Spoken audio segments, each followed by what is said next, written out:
ஆண்டவராகிய இயேசு கிறிஸ்துவின் நாமத்தில் உங்கள் யாவருக்கும் என்னுடைய அன்பான வாழ்த்துக்கள். இந்த நாளின் தியானத்தின் தலைப்பு ஓர் அடி மட்டும், ஜஸ்ட் ஒன் ஸ்டெப். வாசிக்க வேண்டிய வேத பகுதி யோவான் 2ஆம் அத்தியாயம் முதல் 11 வசனங்கள்.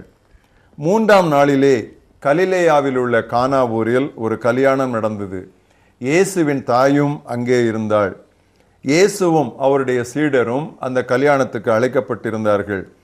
திராட்சரசம் குறைவுபட்ட போது இயேசுவின் தாய் அவரை நோக்கி, அவர்களுக்கு திராட்சரசம் இல்லை என்றாள்.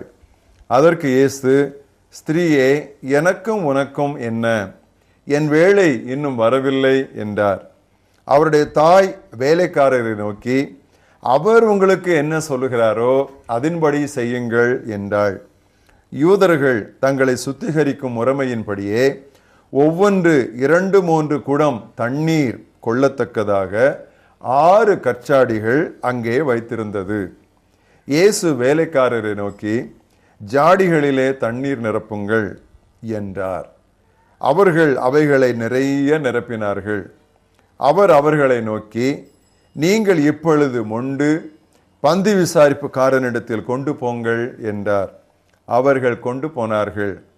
அந்த திராட்சரசம் எங்கே இருந்து வந்ததென்று தண்ணீரை மொண்ட வேலைக்காரருக்கு தெரிந்ததை அன்றி பந்தி விசாரிப்புக்காரனுக்கு தெரியாததினால், அவன் திராட்சரசமாய் மாறிய தண்ணீரை ருசி பார்த்தபோது மணவாளனை அழைத்து, எந்த மனுஷனும் முன்பு நல்ல திராட்சரசத்தை கொடுத்து ஜனங்கள் திருப்தி அடைந்த பின்பு ருசி குறைந்ததை கொடுப்பான், நீரோ நல்ல ரசத்தை இதுவரைக்கும் வைத்திருந்தீரே என்றான். இவ்விதமாக இயேசு இந்த முதலாம் அற்புதத்தை கலிலேயாவில் உள்ள கானா ஊரிலே செய்து தம்முடைய மகிமையை வெளிப்படுத்தினார். அவருடைய சீடர்கள் அவரிடத்தில் விசுவாசம் வைத்தார்கள். இன்றைய மனன வசனம் சங்கீதம் 25:4-5. ஆண்டவரே, உமது பாதைகளை நான் அறியச் செய்தருளும். உம்மை நோக்கி நாள் முழுவதும் காத்திருக்கிறேன். Show me your ways, O Lord. Teach me your paths. On you I wait all the day. பொறுமையாய் காத்திருத்தலே தேவ சித்தம் செய்ய சிறந்த வழி. தமக்கு தேவையான உணவை விட தந்தையின் விருப்பம் செய்வது இயேசுவுக்கு முக்கியமாயிருந்தது. தான் என்ன செய்ய வேண்டும் என்று தந்தை விரும்புகிறார் என்பதை தெரியும் வரை அவர் நிதானமாய் காத்திருந்தார்.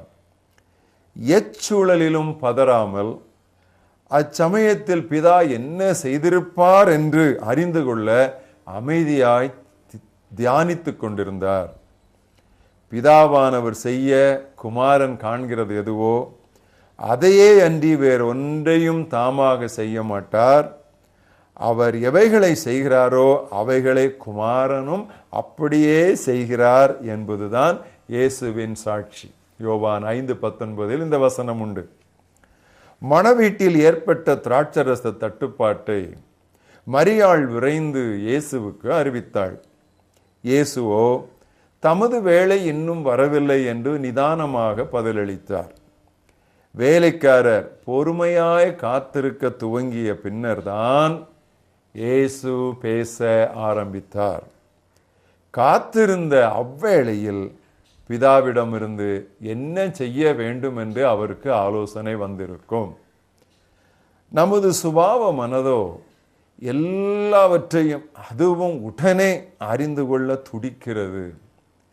தூசி படிந்த சாலையிலிருந்து திகைப்புடன் எழுந்த பவுல், ஆண்டவரே, நான் என்ன செய்ய விருப்பமாய் இருக்கிறீர் என்று கேட்டதும் ஆண்டவர் உடனே அவனுக்கு ஒரு முழு வரைபடத்தை, ஒரு ப்ளூ பிரிண்டை கொடுத்து விடவில்லை. மாறாக, நீ எழுந்து நகருக்குள்ளே போ, நீ செய்ய வேண்டியது அங்கே உனக்கு சொல்லப்படும் என்று எளிமையாக சொல்லிவிட்டார். தலைக்கர்வம் பிடித்த அந்த அறிவாளிக்கு இப்பதில் எவ்வளவு தாழ்மைப்படுத்துதலாய் இருந்திருக்கும். கடவுளோ பிரியமானவர்களே, ஓரடி மட்டும்தான் காட்டுவார். அவர் காட்டும் முதலடி அவ்வளவு எளிமையாய் இருப்பதால் நாம் அதை மதிக்காது போகிறோம். எனவே அடுத்து வரவுள்ள நடத்துதலையும் நாம் பெறாமல் போய்விடுகிறோம். ஆவியின் வரங்கள் அதிகமாக பேசப்படும் இக்காலத்தில் நாம் எல்லாவற்றையும் உடனுக்குடன் அறிந்து கொள்ள முடியும் என்ற துணிவெண்ணம் தலைவிரித்தாடுகிறது. It's a பிரிசம்ப்ஷன். ஆனால் கடவுளின் வெளிப்பாடு மற்றும் அவரது நடத்துதலின் முறையானது ஏசாயா 28:10 வாசிக்கிறது போல இங்கே கொஞ்சமும் அங்கே கொஞ்சமும் என்றுதான் இருக்கும். Here a little, there a little. அதுவும் குழந்தை போன்ற மனப்பான்மை உள்ளவர்களுக்கே அவ்விதம் வாக்கருளப்பட்டது. அந்த வசனத்தை வாசிக்கிறேன் பாருங்கள். ஏசாயா 28:9-10.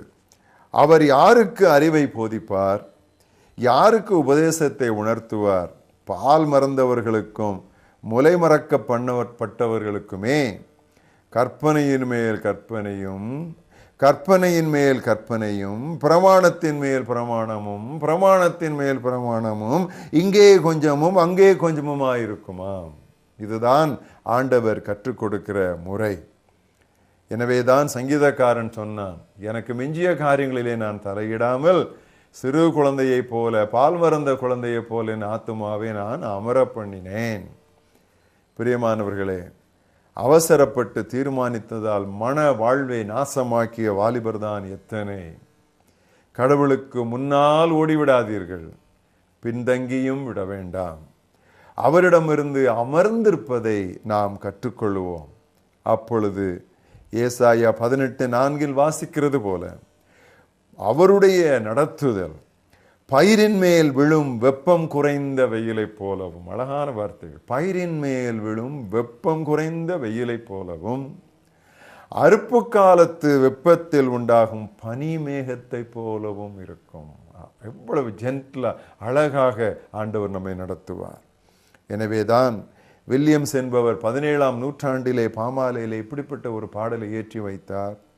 பாதை காட்டும் மாயேகோவா, பரதேசியான நான் பலவீனன் அறிவீனன், இவ்வுலோகம் காடுதான், வானாகாரம் தந்து என்னை போஷியும். ஆண்டவரே, உமது பாதைகளை நான் அறிய செய்தருளும். உம்மை நோக்கி நாள் முழுவதும் காத்திருக்கிறேன். எங்கள் மகாபிரிய தேவனே, இந்த அருமையான தியானத்திற்காக நாங்கள் நன்றி சொல்லுகிறோம். அவசரப்படுகிறோம், ஆத்திரப்படுகிறோம், உடனுக்குடன் எல்லாவற்றையும் தெரிந்துவிட வேண்டும் என்று துடிக்கிறோம். இதனால் உம்முடைய திருப்பிரசன்ன நடத்துதலை இழந்து போகிறோம். எங்கள் வாழ்க்கையை குழப்பி விடுகிறோம். மன்னியும் ஆண்டவரே, தேவரீர் எங்கள் மேல் இரக்கமாகிறோம். அமர்ந்திருந்து கர்த்தர் எங்களுக்கு காட்டுகிற ஓரடியை கவனித்து அந்த அடியை எடுத்து வைத்து அடுத்த அடிக்கு காத்திருக்கிற அவ்விதமான ஒரு அமெரிக்கையும் நிச்சயமான அமைதியான ஒரு வாழ்க்கையை கர்த்தர் எங்களுடைய கிறிஸ்தவத்திலே கட்டளையிட வேண்டும் என்று நாங்கள் செபிக்கிறோம். அதையும் இதையும் ஆத்திரத்தில் செய்து எவ்வளவு காரியங்களை நாங்கள் சீர்கேடடைய செய்திருக்கிறோம். ஆண்டவரே, இனி அவ்விதமான ஒரு வாழ்க்கை வேண்டாம். நிதானமாக அமர்ந்த தண்ணீர்கள் அண்டையில் கொண்டு போய் விடுகிற எங்களுடைய நல்ல மெய்ப்பரையே நாங்கள் எப்பொழுதும் நோக்கி பின்பற்ற எங்களுக்கு உதவி தாரும்.